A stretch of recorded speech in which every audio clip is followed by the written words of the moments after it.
Vamos a empezar nuestra última clase de este módulo que se llama La Iglesia Universal, su autoridad. Todos tienen ahí su apunte. Lo que vamos a hacer es considerar en esta clase el párrafo 4. Habíamos dicho, solo quiero traer a sus mentes, que el capítulo 26 de la Confesión de Fe que estamos considerando como guía para este estudio, en el capítulo 26 nosotros tenemos 15 párrafos, de los cuales los 4 primeros se dedican a hablar de la Iglesia Universal. Los otros, ¿cuántos son? Los otros 11, eso me faltaron las matemáticas ahí. Los otros 11 son y se dedican a la iglesia local. Así que a partir del próximo módulo, las clases que tengamos en febrero, vamos a hablar de la iglesia local, ya un poco más detallado sobre cómo la iglesia local debe ser. Pero ahora vamos a cerrar la Iglesia Universal hablando de su autoridad. Acompáñenme por favor en su apunte, estoy en la página 1. Finalmente, la tercera característica que encontramos con respecto a la Iglesia Universal es su autoridad, la cual es Cristo. Esto es lo que dice el párrafo 4. La cabeza de la Iglesia es el Señor Jesucristo, en quien, por el designio del Padre, todo el poder requerido para el llamamiento, el establecimiento, el orden o el gobierno de la Iglesia está suprema y soberanamente investido. No puede ser el Papa de Roma cabeza de ella en ningún sentido, sino que él es aquel anticristo, aquel hombre de pecado, hijo de perdición, que se ensalza en la Iglesia contra Cristo y contra todo lo que se llama Dios, a quien el Señor destruirá con el resplandor de su venida. La forma en la que este párrafo expresa la autoridad de la Iglesia es en un contraste: Cristo, la verdadera cabeza de la Iglesia, y una cabeza falsa, que es identificada como el Papa de la Iglesia Católico Romana. Antes de profundizar en la autoridad de Cristo, la que Cristo tiene sobre su Iglesia, y en qué sentido Él la ejerce, vamos a analizar la posición de la confesión sobre el Papa como la cabeza falsa de la Iglesia. Muy bien, antes de meternos en esto, yo quiero que piensen, cuando hablamos de la autoridad de la Iglesia, no estamos hablando de la autoridad que la Iglesia tiene, sino quién es autoridad sobre la Iglesia. ¿Quién es la autoridad sobre la Iglesia Universal? Y lo que tenemos que pensar, y lo que yo les quiero llevar a pensar, es lo siguiente. Lo que estamos refiriendo aquí es si la Iglesia Universal es algo visible que puede ser tocado, visto, reunido. Entonces, ¿quién es la cabeza de la Iglesia? La Iglesia Católico Romana, que fue el gran contexto de ese tiempo de la confesión, pero también de nuestro tiempo, la Iglesia Católico Romana cree que la Iglesia Católica en cada una de sus parroquias en diferentes partes del mundo constituyen la verdadera Iglesia cristiana, ¿sí o no? Y ellos creen que esa es la Iglesia de Cristo. La Iglesia de Cristo, ellos no dicen que es invisible, no. La Iglesia de Cristo es la Iglesia Católica. Y la Iglesia Católica tú la puedes ver en la parroquia que está en tu casa, en tu barrio, en donde hay un cura ahí celebrando la misa. Esa es la Iglesia de Cristo. Ahora, para ellos, esa Iglesia Universal que se puede reunir tiene una cabeza. ¿Quién es esa cabeza? El Papa. Porque la estructura de la Iglesia Católica es así. El Papa es la cabeza y toda la autoridad que viene del Papa entonces se va hacia abajo, dándole autoridad a los arzobispos, a los cardenales, a los padres de cada iglesia, etc. Por lo tanto, el contraste aquí es no solamente hablar del Papa y de Cristo, no, es hablar del concepto de cómo vemos la Iglesia Universal. La Iglesia Universal no es una denominación. La Iglesia Universal no es un nombre de una iglesia. La Iglesia Universal no es una iglesia que tiene una oficina en algún lado de Nueva York. La Iglesia Universal es la iglesia que está compuesta por todos aquellos que han sido escogidos por Dios desde el principio y que creyeron, creen y creerán gracias a su gracia soberana. Por lo tanto, no es una iglesia que puede ser reunida y se le puede poner una cabeza humana. Es una cabeza invisible, porque ella es invisible en ese sentido, y esa cabeza, esa autoridad máxima, viene de parte de Cristo. Ser la autoridad de la iglesia implica que Él tiene el derecho sobre ella, el que establece cómo se deben hacer las cosas en ella, el que tiene autoridad sobre ella. Así que vamos a empezar esta discusión considerando en primer lugar que el Papa no es la cabeza de la iglesia. Debemos decir dos cosas con respecto a esta posición que tiene la confesión de fe sobre el Papa de la Iglesia Romana. La dureza de esta expresión sobre el Papa tiene su explicación en el contexto histórico en que la confesión fue redactada. Y en segundo lugar, tenemos que decir que esta posición no debe ser tomado como algo dogmático en la confesión. Y esto lo que queremos decir es básicamente lo siguiente. Escuchen esto. Alguien puede decir, pastor, yo estoy de acuerdo que se hable del Papa como un falso maestro, que se hable del Papa como alguien que realmente está en contra de Cristo y de la Iglesia, como un hombre vendido a un asunto político, como un falso. Pero llamarlo anticristo, ya eso es una expresión mayor. No es solamente llamarlo un falso maestro como hay muchos, es identificarlo como hace la confesión de fe, poniéndolo como aquel enemigo de Cristo que se va a levantar en algún momento en contra de Cristo y de su iglesia. Es muy interesante eso. Y hay que decir dos cosas. Número uno, la razón por la que se hace eso tiene muchísimo que ver con el contexto histórico. Lo que se vivió en esos años cuando se escribió este párrafo era un papa de la Iglesia Católica, no como ahora, era un papa poderosísimo, un papa que tenía autoridad para mandar en las naciones, los reyes se doblegaban ante él armaba la guerra y daba la paz, era una falsedad absoluta. Era un hombre que había desatado persecución en muchísimas naciones, incluyendo la Inquisición española, incluyendo la persecución de los gobiernos de María la Sanguinaria en Inglaterra, o de otros tipos de gobiernos y de reyes católicos que perseguían a los cristianos por causa de su fe. Así que yo quiero que te imagines, si tú hubieras vivido en los años 1600 y tuvieras a este hombre puesto en tanta autoridad, ya no la tiene hoy, pero en ese tiempo la tenía, que podía mandar y que perseguía y te quitaba la vida y que se sentaba sobre el trono diciendo que él era el vicario de Cristo, como lo sigue haciendo el día de hoy, solo que hoy la gente entiende menos doctrina y por eso no sabe el sacrilegio que hace con esas palabras. Sin embargo, la realidad es que es algo que ellos vivían en ese tiempo de una manera más clara y por eso lo veían así. Pero el hecho de afirmar que el Papa es el anticristo, aunque nosotros, y yo particularmente lo creo, no es algo que tiene la intención de que sea dogmático. No necesariamente pudiera ser así y quizás tú pudieras decir, bueno, pastor, en eso no estoy tan de acuerdo y tendrías todo el derecho para hacerlo, porque no es el punto realmente de esta enseñanza. El punto de la enseñanza no es si el Papa es el anticristo, el punto de la enseñanza es que solamente Cristo es la cabeza de la iglesia. ¿Me hago entender? Así que vamos a hablar un poco de esto y después tú me dirás si estás de acuerdo o no tanto.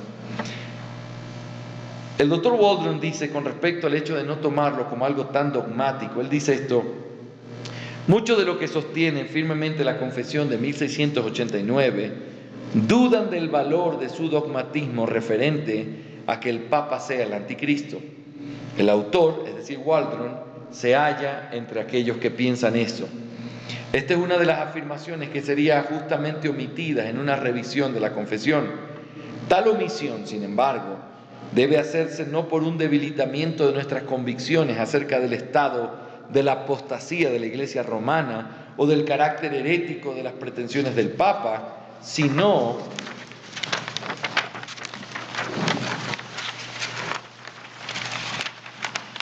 por convicción exegética de que la afirmación de la confesión es falsa o no tiene una base adecuada.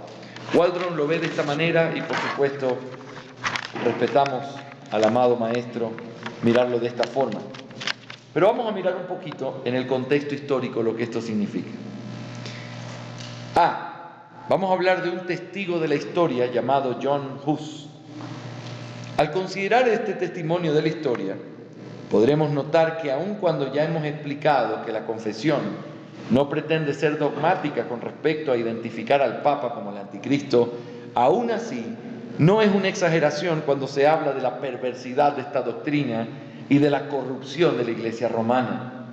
Por otro lado, también se debe afirmar que John Hus es solo uno de los muchos que denunciaron el abuso de poder por parte de la Iglesia romana y relacionaron al Papa con el anticristo. Consideremos a John Hus y su relación con la falsa presunción de que el Papa era la cabeza de la Iglesia. El 6 de julio de 1415, bajo la acusación de blasfemia, sobre todo en lo relacionado al lugar que el Papa ocupaba con respecto a la Iglesia, John Hus era quemado en la hoguera por mandato de la Iglesia romana.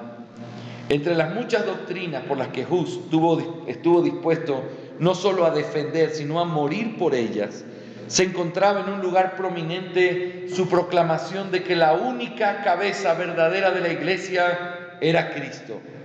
Veamos algunas de las tesis que él defendió, las cuales se encuentran en su obra más importante, o una de ellas, que se llama De Ecclesia, de la Iglesia.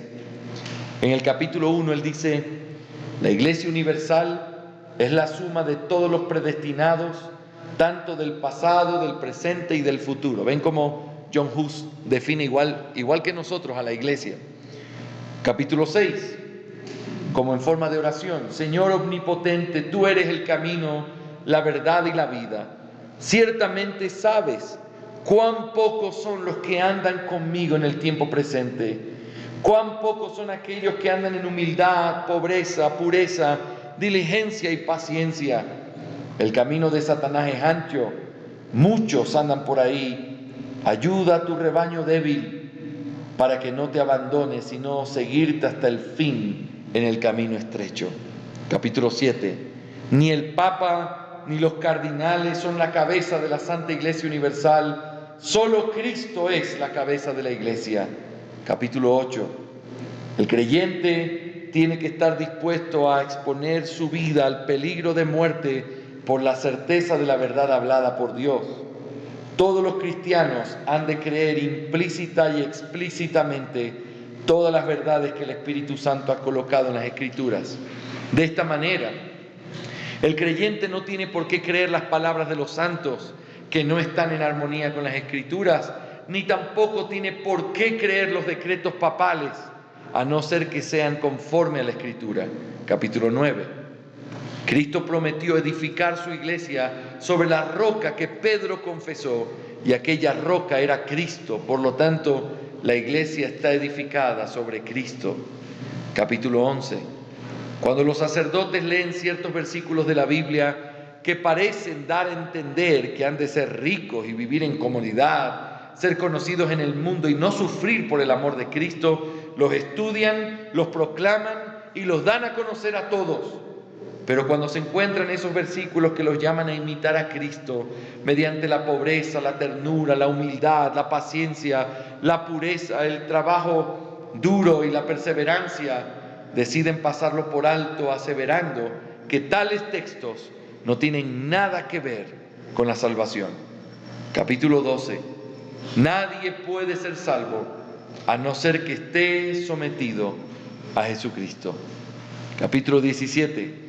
No queremos seducir al pueblo, queremos que sean unidos en su obediencia a la ley de Cristo. Deseamos que los ministros vivan honestamente según la doctrina de Jesucristo, apartándose de la vanagloria, la avaricia y la comodidad. Capítulo 23. Ni el Papa ni los obispos pueden promulgar a nadie de la iglesia a no ser que Dios no lo haya excomulgado primeramente. Bendito sea Dios omnipotente, el cual permite que su iglesia tenga una vida tal que aun cuando el Papa está muerto, ella no se encuentra ni muerta ni sin cabeza. La vida de la Iglesia no depende del Papa, sino más bien de su única cabeza, Cristo. ¿Ven la claridad con la que escribió este hombre? Estamos hablando de por lo menos 100 años antes que naciera Martín Lutero. Estamos hablando de los años 1400 y algo, y vemos aquí la lucha, o 1300 finales, la lucha de este hombre con respecto a eso. Estas declaraciones, que evidentemente son verdad a la luz de la Escritura, fueron la razón por la que este hombre fue llevado a la muerte. El contexto histórico nos muestra la posición casi todopoderosa del Papa romano. Las pretensiones de este hombre lo llevaban a ser llamado vicario de Cristo, cabeza de la Iglesia e incluso intercesor, las cuales se mantienen hasta el día de hoy. Pero yo quiero que tú me acompañes a ver un poco más, mirando la pretensión católica, cómo ellos mismos con sus palabras hablan del Papa y lo sitúan en este lugar incorrecto del cual hombres como Haas y también los que escribieron la Confesión de Londres lo veían. En un blog católico se nos da la respuesta a la pregunta: ¿quién es el Papa? Esto, entre otras cosas, es lo que se da como respuesta. El Papa es obispo de Roma, vicario de Jesucristo, sucesor del príncipe de los apóstoles, sumo pontífice de la Iglesia Universal, patriarca de Occidente, primado de Italia, obispo y metropolita de la provincia romana, soberano del Estado Vaticano, siervo de los siervos de Dios. El más importante es el último, el de los siervos de Dios, que fue un título que fue acuñado por primera vez por el Papa San León Magno. Al Papa, obispo de Roma, continúa la cita, y sucesor de San Pedro, le toca ser el principio y fundamento perpetuo y visible de la unidad, tanto de los obispos como de las muchedumbres de los fieles. A él le corresponde confirmar en la fe a todos sus hermanos, es decir, a todos los católicos. El romano pontífice goza de esta infalibilidad en virtud de su ministerio, cuando como pastor y maestro supremo, en todos los fieles que confirmen la fe a sus hermanos, proclama por un acto definitivo la doctrina en cuestión de fe y moral. Esta es la infalibilidad papal de la que ellos hablan. Sigue. Es para todos los católicos una gracia muy especial el saber que las enseñanzas del Papa son las mismas enseñanzas que las enseñanzas de Cristo. Los católicos no creemos simplemente en lo que dice el Papa, sabemos que lo que dice el Papa es lo mismo que ha dicho Cristo. El Papa goza de esa asistencia especial de Cristo, de forma que no puede equivocarse en todo lo relacionado con la fe. Esta ayuda especial es lo que se llama la infalibilidad. Junto con el oficio de maestro está el oficio de pastor que Cristo le da a Pedro al final del Evangelio de San Juan. Por 3 veces Cristo le pregunta a Simón Pedro si le ama, y ante la respuesta afirmativa de Pedro, Jesús le ordena: apacienta mis corderos, apacienta mis ovejas, apacienta mis ovejas. 3 veces le pregunta y 3 veces le responde. Mayor confirmación que esta para darle el encargo de pastor universal de los hombres. Y así lo entendieron los apóstoles desde aquellos tiempos.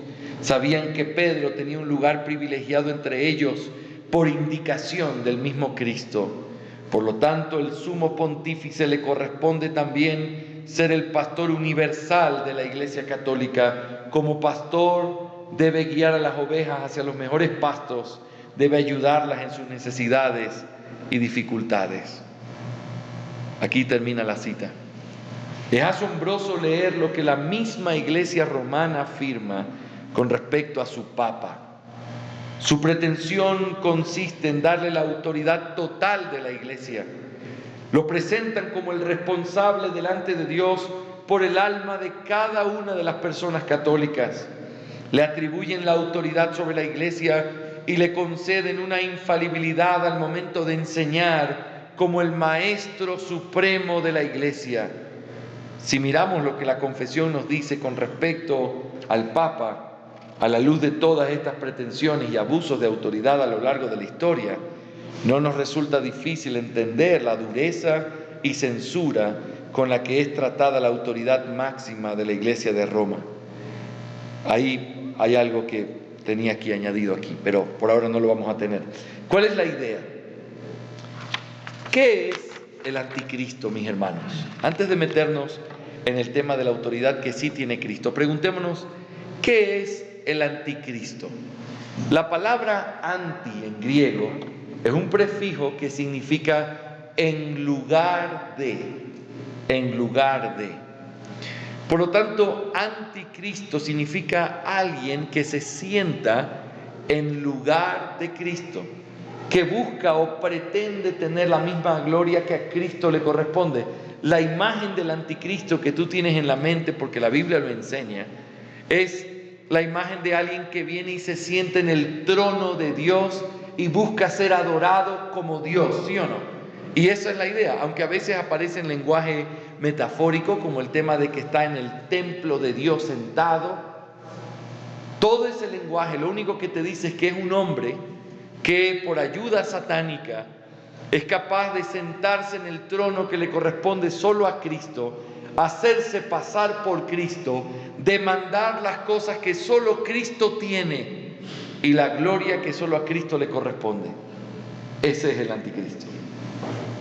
¿Por qué ellos entendían en la historia y por qué algunos seguimos entendiendo que el Papa, no Francisco, sino ese cargo y el que esté de turno cuando sea el tiempo de la gran tribulación, sea el que se manifieste, se revele y se levante en contra de la iglesia cristiana?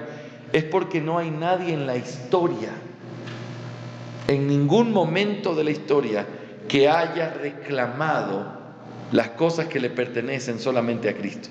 Tú hablas con un musulmán y tú dices, bueno, ellos ven a Cristo con respeto, dicen que Cristo es un profeta.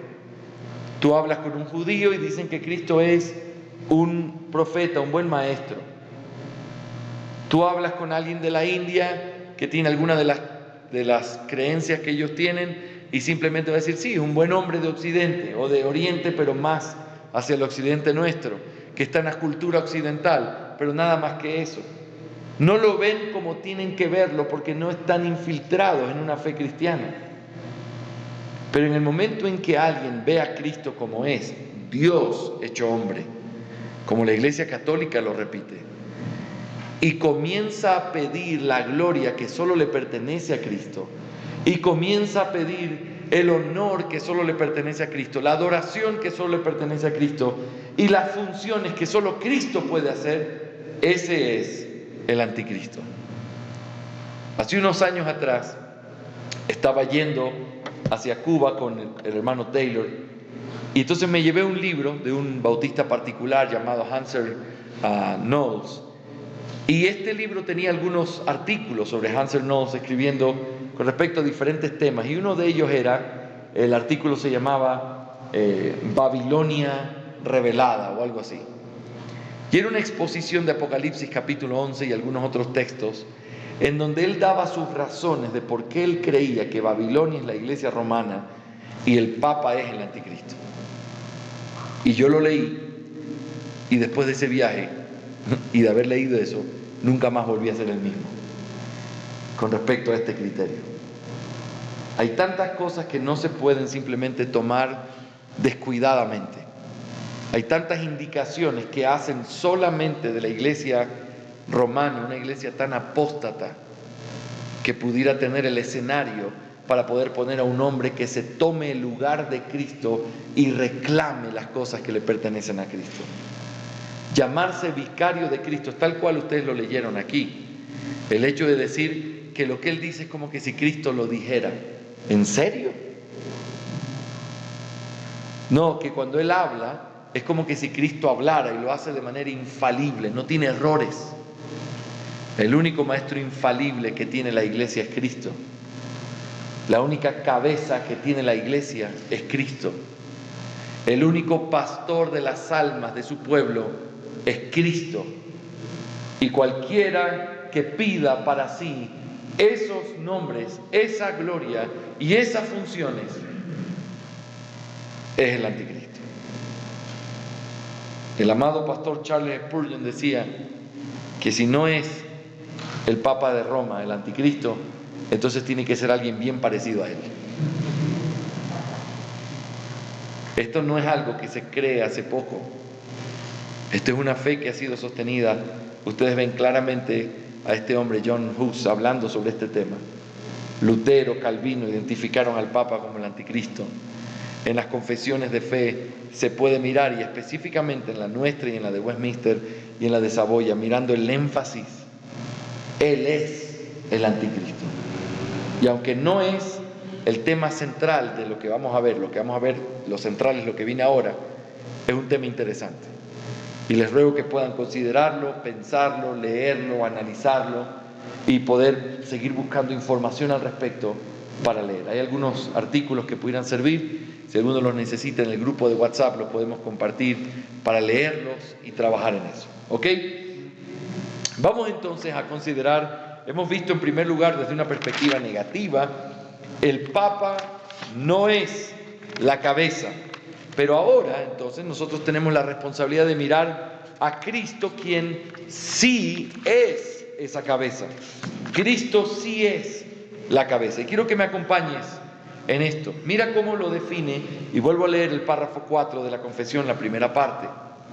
La cabeza de la iglesia es el Señor Jesucristo, en quien, por el designio del Padre, todo el poder requerido para el llamamiento, el establecimiento, el orden o el gobierno de la iglesia está suprema y soberanamente investido.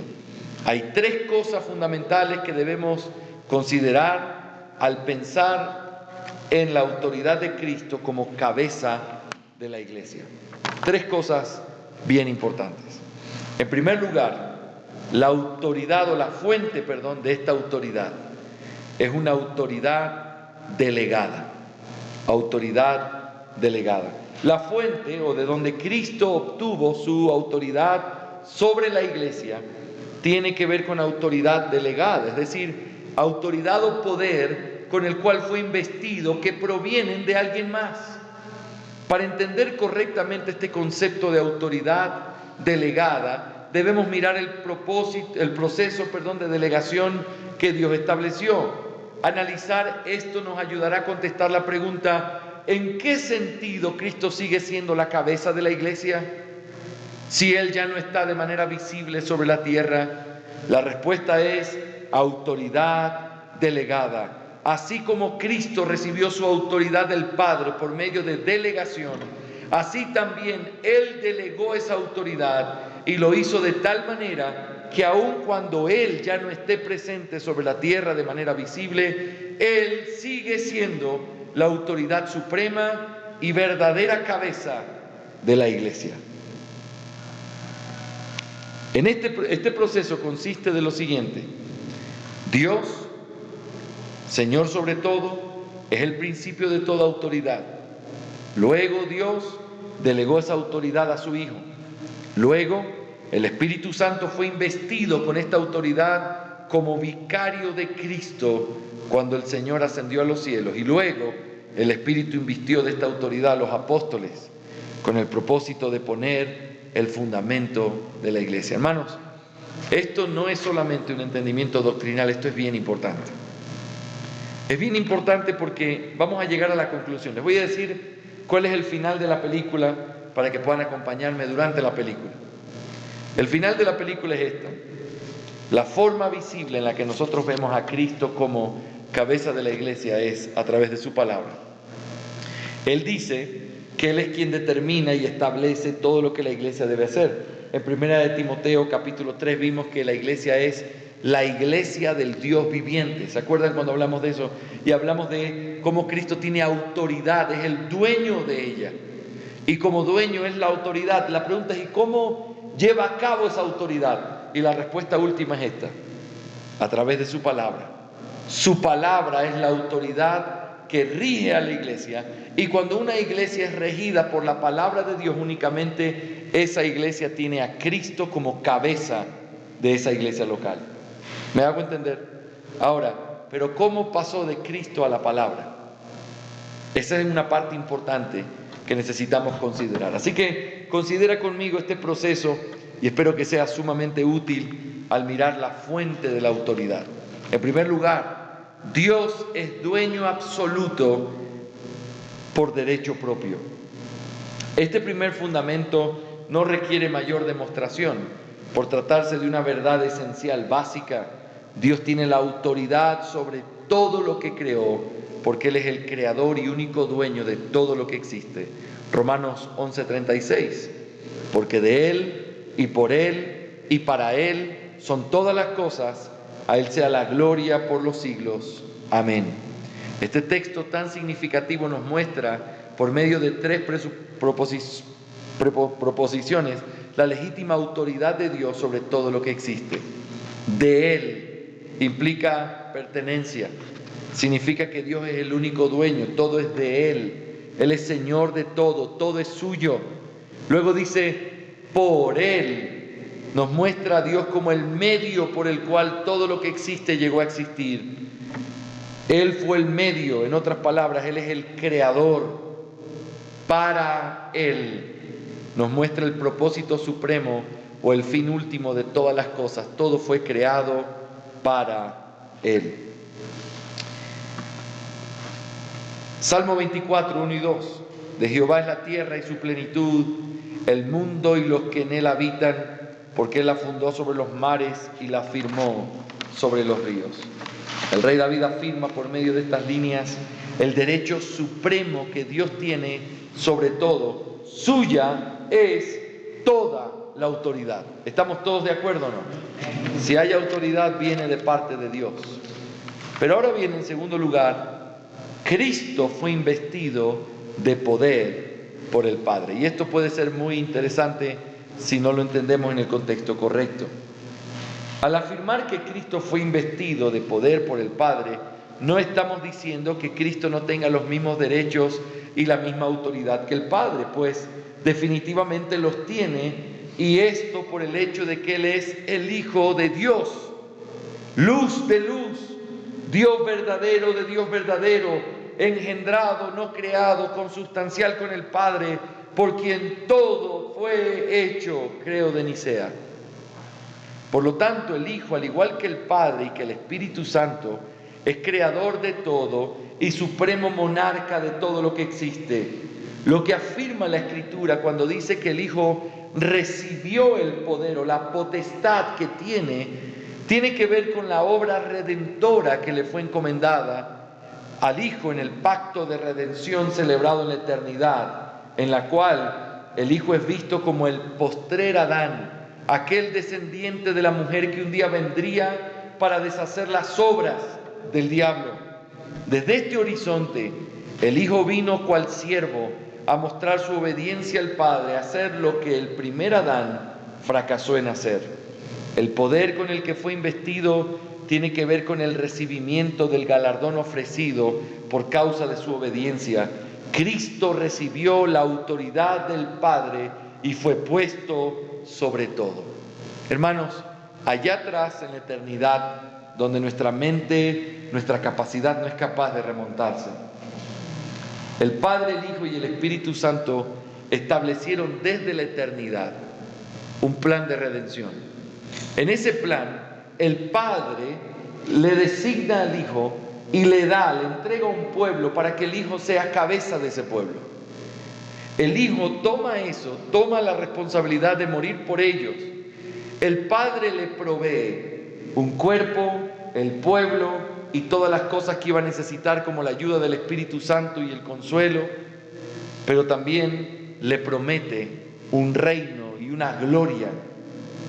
En la misma proporción de que su humillación fue hacerse hombre, de la misma proporción su gloria en exaltación iba a ser.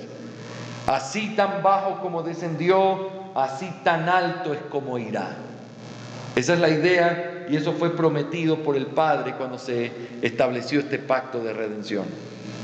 A continuación, analizaremos algunos de los textos que nos enseñan esta verdad de que Cristo, cuando venció en la cruz, cuando resucitó, fue coronado con un honor, con una autoridad que no tenía antes de esa exaltación. De hecho, cuando se estudia la doctrina de Cristo, siempre se lo presenta Cristo en su estado de humillación, lo cual es haber nacido pobre, de una familia pobre, no tener un sustento fijo, vivir en esta tierra, sufrir las miserias de esta vida y luego morir como cualquier delincuente de su época, siendo condenado, acusado por los hombres, y ahí termina la época de humillación. Pero luego empieza su exaltación. ¿Y qué es la exaltación? Es cuando el Padre lo levanta por encima de todo, lo pone por encima de todas las cosas, pone todo por estrado de sus pies. El estrado de sus pies es el lugar donde uno asienta los pies. Todo fue puesto ahí por causa de que Él hizo lo que tenía que hacer, lo que prometió que haría. El Señor lo exaltó. Efesios 1, 19 al 23. Acompáñame en la lectura de este texto. ¿Y cuál la supereminente grandeza de su poder para con nosotros los que creemos, según la operación del poder de su fuerza, la cual operó en Cristo, resucitándole de los muertos y sentándole a su diestra en los lugares celestiales, sobre todo principado y autoridad y poder y señorío, y sobre todo nombre que se nombra, no solo en este siglo, sino también en el venidero, y sometió todas las cosas bajo sus pies, y lo dio por cabeza sobre todas las cosas a la iglesia, la cual es su cuerpo, la plenitud de aquel que todo lo llena en todo. Nota, dice el texto, sentándole a su diestra en los lugares celestiales, sobre todo principado y autoridad, y sobre todo nombre, y sometió todas las cosas bajo sus pies, y lo dio por cabeza sobre todas las cosas a la iglesia. ¿Ves todas esas palabras o expresiones de gloria que hay ahí? Este pasaje se encuentra inmediatamente después de la maravillosa introducción de esta carta. Pablo está expresando cuáles son las peticiones que están en su corazón al orar por los creyentes. Su petición principal tiene que ver con que el Señor les dé sabiduría para que sean alumbrados los ojos de su mente, para que ellos puedan saber tres cosas importantes. En primer lugar, cuál es la esperanza a la que Dios los había llamado. En segundo lugar, cuáles eran las riquezas de la gloria de su herencia. Y en tercer lugar, cuál es la grandeza del poder que hoy actuaba en ellos. Nuestro pasaje se encuentra precisamente en esta tercera. Al hablar del poder que actúa en ellos, les dice que este poder fue el mismo que operó en Cristo, resucitándole de los muertos y sentándole a la diestra de Dios. En esta última expresión es donde se encuentra la investidura de autoridad que Cristo recibió.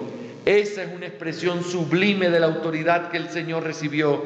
Este texto nos enseña, en primer lugar, que el Hijo recibió esta autoridad después de su muerte, al ser resucitado de entre los muertos. Es decir, es la recompensa a su obediencia perfecta. En segundo lugar, que la autoridad que recibió es excelsa sobre toda la creación. Esto incluye no solo al mundo material, sino también al espiritual. En tercer lugar, que la autoridad que recibió no tiene fin. Lo vemos en la expresión no solo en este siglo, sino también en el venidero, lo cual es una referencia a la eternidad. Pero en cuarto lugar, finalmente, que esta autoridad consiste en ser puesto como cabeza sobre la iglesia, es decir, recibió esa excelsa autoridad para poder ejercerla en su posición como cabeza de la iglesia. Una vez más, vemos que el Señor recibió autoridad delegada del Padre para ejercer su gobierno sobre la iglesia. ¿Notaste el énfasis? El Padre lo escoge, lo envía a la tierra, el Hijo viene, muere, pero entonces es exaltado. Es exaltado sobre todo, todo es puesto debajo de sus pies, pero se le da una autoridad para que Él pueda ser cabeza sobre su iglesia. ¿Puedes notar eso en el texto? Esta es la parte importante de entender cómo es que le fue delegada esta autoridad. Colosenses 1, 15 al 18, acompáñame también aquí. Él es la imagen del Dios invisible, el primogénito de toda creación, porque en Él fueron creadas todas las cosas, las que hay en los cielos y las que hay en la tierra, visibles e invisibles, sean tronos, sean dominios, sean principados, sean potestades.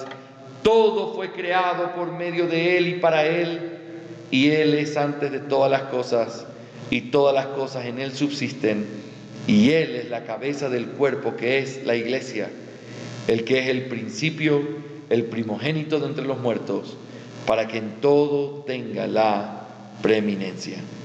Noten que Él fue puesto sobre tronos, dominios y principados.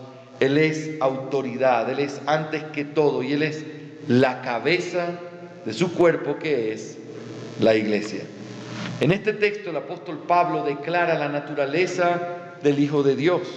En primer lugar lo llama imagen del Dios invisible, que es una alusión a Génesis 1 y 2, donde se dice del primer hombre que fue creado a la imagen de Dios. Esta expresión es muy significativa porque Jesús, el postrer Adán, a diferencia del primero que fracasó en reflejar correctamente a Dios, fue aquel que reflejó y manifestó perfectamente la imagen del Dios invisible. Precisamente porque Él es Dios verdadero. Su vida de obediencia hasta la muerte fue una manifestación fidedigna del Padre. En segundo lugar lo llama el primogénito de toda creación. Esta expresión, la cual lastimosamente ha sido tergiversada por falsos maestros como los testigos de Jehová, tratando de mostrar en ella que el Hijo no es Dios eterno, sino una criatura que tuvo un comienzo. Realmente esta expresión es una alabanza a la supremacía de Cristo en relación a la creación. Es evidente este significado a la luz del versículo 16, donde el apóstol dice que el Hijo fue aquel que creó todas las cosas. ¿Cómo puedes ser el primer ser creado y ser el creador de todo al mismo tiempo? No existe eso, es una cosa ilógica, es una falacia. Significa entonces que decir que Él es el primogénito de la creación no significa decir que Él es el primer ser creado, sino que Él es el primero en comparación, en cualidad, en gloria con respecto al resto. Él es el primer. Él es aquel que está por encima de todo el resto. Es una comparación. Después de exaltar el hecho de que Cristo es el creador y aquel que sostiene todo en la creación, dice que Él es la cabeza del cuerpo, que es la iglesia. Esta expresión, cabeza de la iglesia, siempre está conectada al lugar de honor que el Padre le dio después de la resurrección. En otras palabras, aunque el Hijo es supremo en autoridad y dueño de toda la creación, en su obra de redención, al presentarse como el postrer Adán, el Padre le otorgó autoridad y lo puso por cabeza de la iglesia. Anhelo, mis hermanos, que con esta explicación haya quedado clara la idea de que Cristo fue investido. Todos presten atención un minuto aquí, solo quiero resumir lo que hemos leído y lo que hemos estado pensando. Dios es la autoridad máxima y Él es de quien viene toda autoridad. El Hijo es Dios. Y en ese sentido Él tiene toda la autoridad y la autoridad máxima sobre todas las cosas. Pero aquí estamos hablando de una autoridad delegada y preguntamos, cuando hablamos de autoridad delegada, ¿cómo se le puede o en qué sentido se le delega a Cristo autoridad si Él tiene autoridad sobre todo porque Él es Dios? La respuesta es, esta autoridad delegada no tiene que ver con su esencia como Dios, porque Él es autoridad como Dios el Padre, sino en su plan redentor, en el cual Él vino como un siervo sufriente, obedeciendo las condiciones del pacto y cumplió lo que se demandaba de Él. Cuando se habla de una autoridad que Cristo recibió, se habla de la autoridad relacionada con el plan de salvación. Se habla con una autoridad que es como la recompensa por haber hecho Él lo que tenía que hacer y lo que se había acordado hacer. en ese plan eterno de redención. Por lo tanto, mis hermanos, Cristo recibe autoridad. Esa autoridad está relacionada con el plan de redención. Y cuando la recibe, cuando Él resucita y es sentado a la diestra del Padre y se pone por debajo de sus pies todo, pero sobre todo se dice que aunque pone todo por debajo de sus pies, Él mismo es puesto como cabeza sobre la iglesia. ¿Me está siguiendo hasta aquí? Él tiene autoridad, esa autoridad la recibió de su Padre por su obediencia a lo que se había pactado en el principio. Pero eso nos lleva a un segundo movimiento. El Padre tiene la autoridad, se la delega al Hijo, pero ahora el Hijo en su autoridad, vamos a ver cómo la delega al Espíritu Santo. El Espíritu Santo, como el vicario de Cristo, recibió la autoridad de Cristo. Las palabras de nuestro Señor con respecto al ministerio del Espíritu Santo son para nosotros muy conocidas.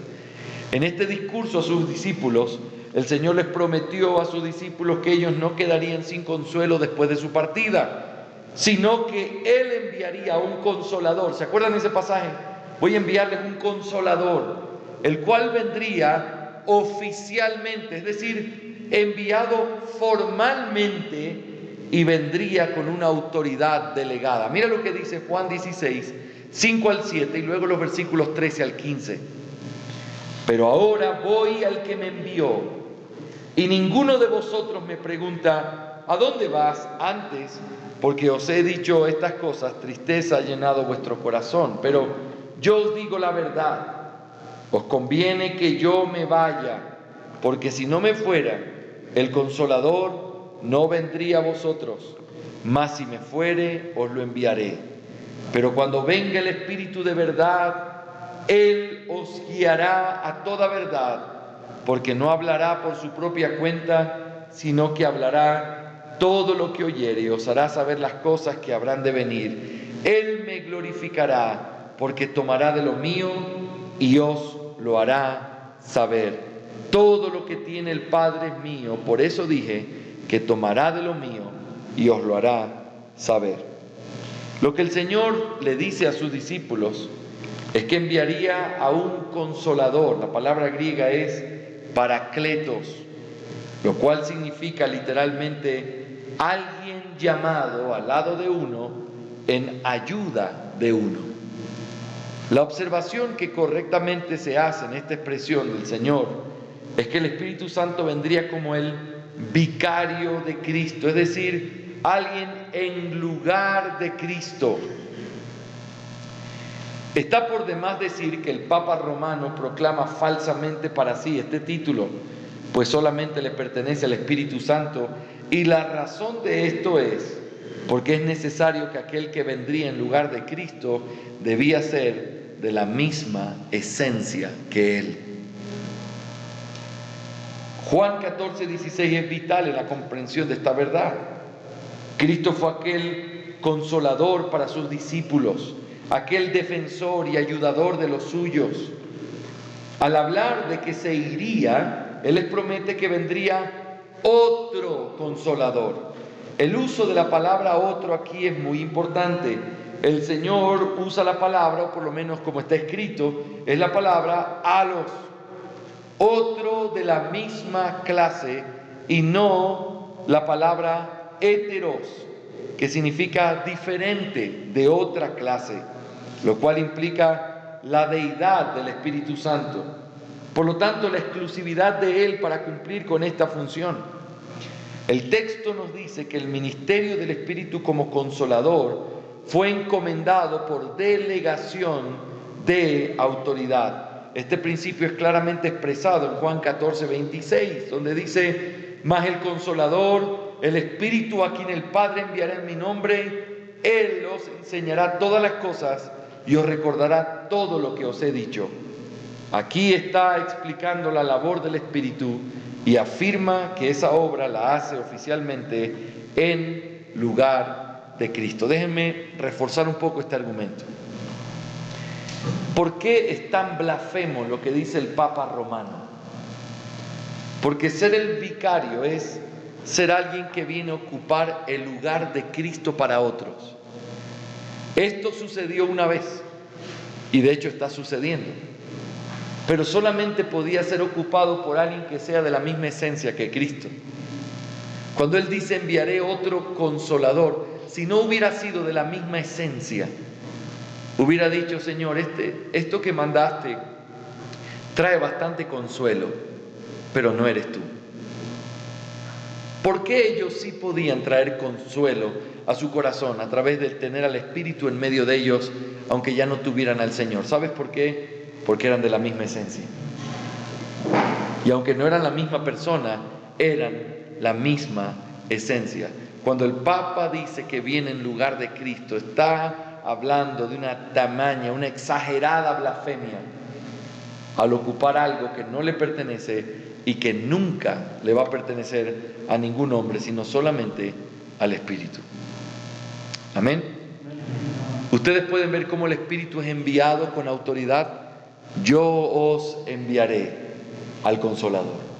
Yo os enviaré. El Padre tiene autoridad y se la delega a Cristo, y Cristo recibe esa autoridad cuando Él triunfa en la cruz. Como Cristo se va, Él entonces le delega esa autoridad al Espíritu.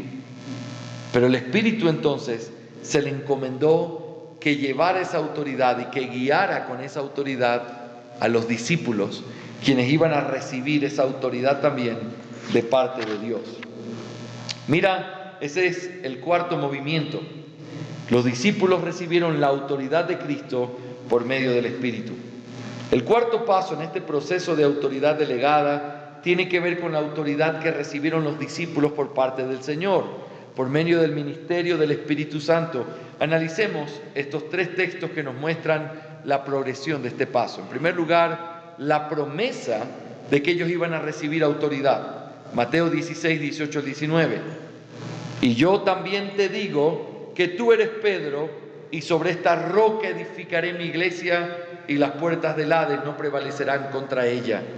Y a ti te daré las llaves del reino de los cielos, y todo lo que atares en la tierra será atado en los cielos, y todo lo que desatares en la tierra será desatado en los cielos. Tú eres el Cristo, el Hijo del Dios viviente. Esa es la respuesta de Pedro a la pregunta, ¿quién dicen que soy? El Señor, al escuchar estas palabras, las afirma y le da a Pedro y a los discípulos con él, excepto a Judas el traidor, la promesa de que ellos recibirían autoridad de parte del Señor. Las palabras del Señor contienen las siguientes verdades. Primero, la iglesia sería edificada sobre el fundamento de los apóstoles, representados en esta conversación por Pedro, los cuales recibirían revelación de parte de Dios. Las palabras del Señor implican esto claramente en los versículos 17 y 18. En segundo lugar, el Señor mismo sería quien la edificaría. Y en tercer lugar, los apóstoles recibirían autoridad para esta misión.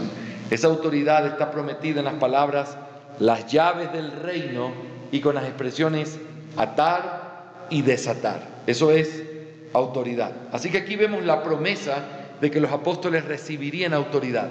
Pero ahora vemos, en segundo lugar, el medio por el que llegaría la promesa del recibimiento de esta autoridad. Juan 16, 13 al 15. Pero cuando venga el Espíritu de verdad, Él os guiará a toda la verdad, porque no hablará por su propia cuenta, sino que hablará todo lo que oyere, y os hará saber las cosas que habrán de venir. Él me glorificará, porque tomará de lo mío y os lo hará saber. Todo lo que tiene el Padre es mío, por eso dije que tomará de lo mío y os lo hará saber. Noten cómo ellos iban a recibir esa autoridad. Al ser guiados, inspirados por el Espíritu Santo. Ellos iban a poder ejercer esa autoridad y tenerla a través del Espíritu Santo. Pero en tercer lugar, el cumplimiento de la promesa del recibimiento de esta autoridad. Mateo 28, 18 al 20 dice: y Jesús se acercó y les habló diciendo: toda potestad me es dada en el cielo y en la tierra, por tanto, id y haced discípulos a todas las naciones, bautizándolos en el nombre del Padre y del Hijo y del Espíritu Santo, enseñándoles a guardar todas las cosas que os he mandado, y he aquí yo estoy con vosotros todos los días hasta el fin del mundo. Amén. Así que nosotros vemos cómo los apóstoles reciben la autoridad. Número 1, se la promete. Número 2, a través del Espíritu lo recibirían. Pero número 3, lo harían a través de ir por el mundo enseñando a las personas a guardar todo lo que el Señor había mandado. ¿Y qué es lo que esto significa? Significa que ellos tendrían la responsabilidad de escribir lo que Dios había mandado para que pueda quedar por escrito, para que de esta manera se pudiera enseñar hasta lo último de la tierra todo lo que Dios había ordenado. Eso me lleva a un quinto y último movimiento en esta designación de autoridad. El Padre le da autoridad al Hijo, el Hijo al Espíritu, el Espíritu a los apóstoles. Pero en quinto lugar, la Iglesia recibe la autoridad por medio de los escritos apostólicos. Por tanto, dice Mateo 18:15, si tu hermano peca contra ti, ve y repréndele estando tú y él solos. Si te oyeres, ganado a tu hermano, mas si no te oyere, toma aún contigo a uno o dos, para que en boca de 2 o 3 testigos conste toda palabra.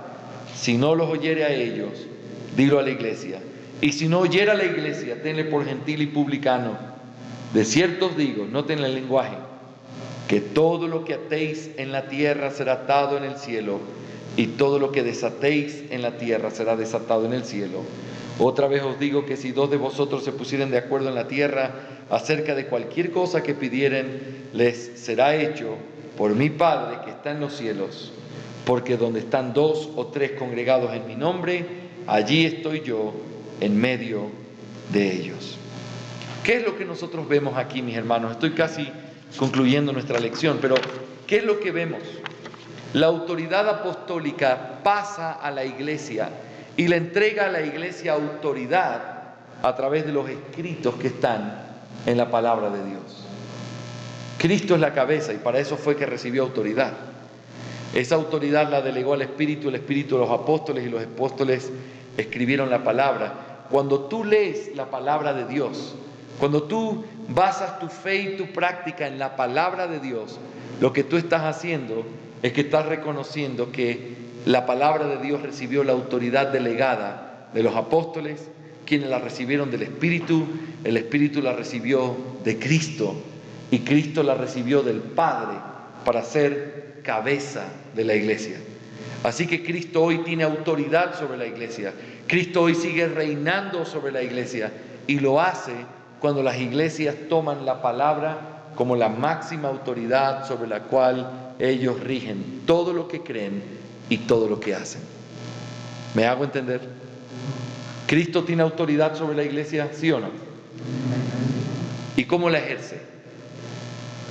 A través de lo que dice su palabra y a través del cumplimiento fiel de lo que dice su palabra. Esto me lleva rápidamente a los últimos 2 puntos de esto que habíamos dicho. Estamos hablando de que Cristo recibió autoridad, pero hemos visto en primer lugar la fuente de su autoridad y ahora vamos a considerar el propósito de esta autoridad. ¿Para qué Cristo recibió autoridad? ¿Para qué? La respuesta es para el establecimiento y la perpetuidad de su iglesia. El llamamiento y el establecimiento, el orden y el gobierno de la iglesia local. Aquí hay textos bien importantes, no los vamos a leer ya por el tiempo, pero mira solo Efesios capítulo 5, 22 al 32. Las casadas estén sujetas a sus propios maridos como el Señor, porque el marido es cabeza de la mujer, así como Cristo es cabeza de la iglesia, la cual es su cuerpo, Él es su Salvador. Así que, como la iglesia está sujeta a Cristo, así también las casadas lo estén a sus maridos en todo. Maridos, amad a vuestras mujeres, así como Cristo amó a la iglesia y se entregó a sí mismo por ella, para santificarla, habiéndola purificado en el lavamiento del agua por la palabra, a fin de presentársela a sí mismo como una iglesia gloriosa, que no tuviese mancha ni arruga ni cosa semejante, sino que fuese santa y sin mancha. Así también los maridos deben amar a sus mujeres como a sus mismos cuerpos.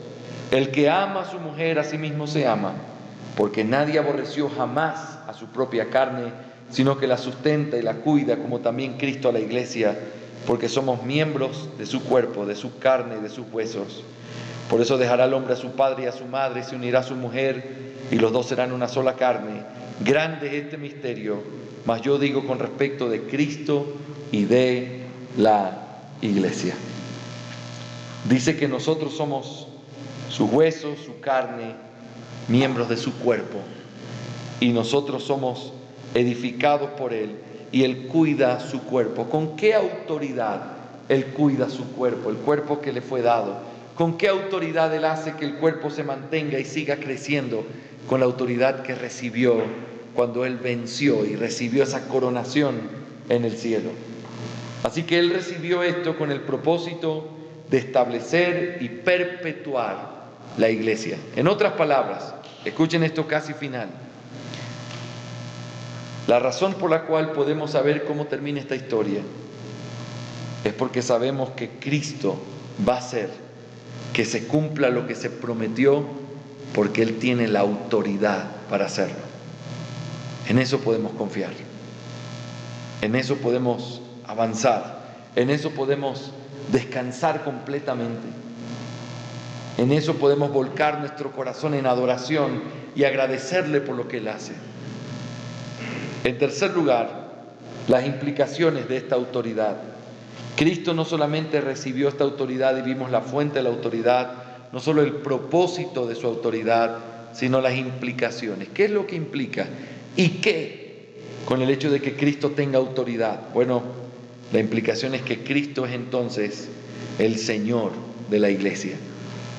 Cristo es Señor de la iglesia, por lo tanto Él es quien la edifica. La iglesia no requiere de artimañas humanas o métodos antibíblicos para crecer. Cristo prometió que edificaría a su iglesia, esto es, salvarla, hacerla crecer y preservarla hasta el final. En segundo lugar, Cristo es el Señor de la iglesia y por lo tanto Él es quien la gobierna. ¿Quién gobierna la iglesia? En última instancia, la iglesia es una monarquía donde Dios es el rey y sus siervos, los pastores, son simplemente voceros, es decir, aquellos que proclaman las palabras del rey y procuran que se obedezcan fielmente.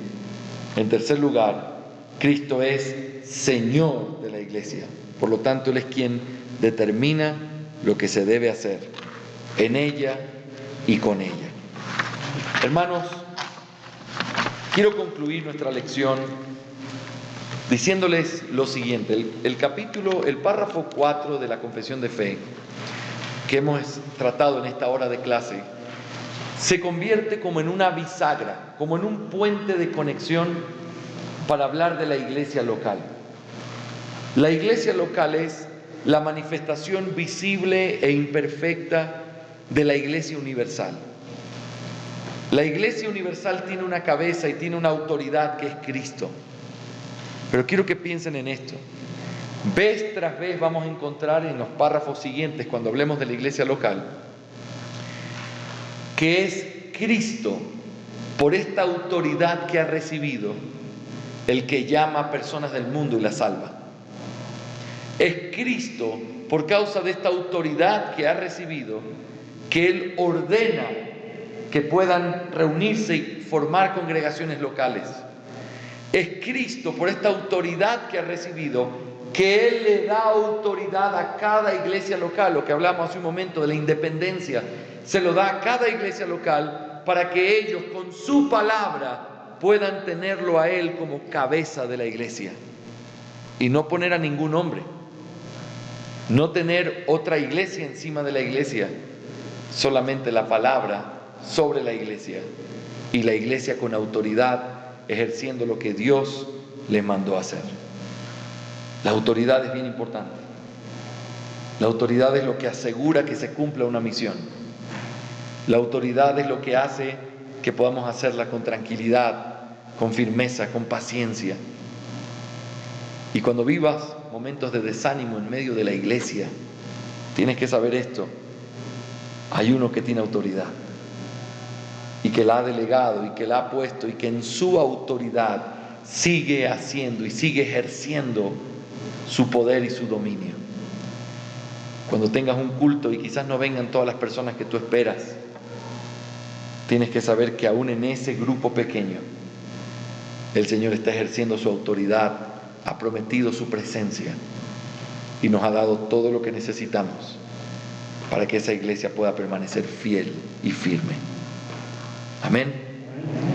Esto es un asunto bien importante, mis hermanos, y un asunto que anhelamos que el Señor nos ayude a ser fieles en el cumplimiento.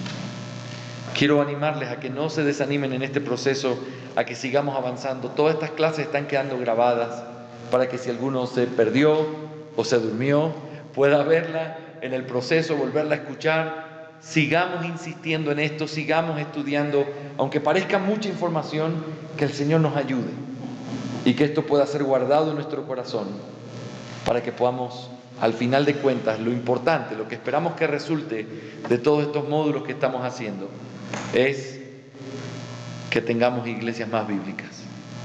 Ese es nuestro único deseo. Iglesias que entiendan la doctrina y que traten de aplicarla en todo lo que hacen. Amén. Muy bien. Vamos a terminar nuestro módulo el día de hoy. Quiero invitarles a que podamos orar al Señor en esta hora.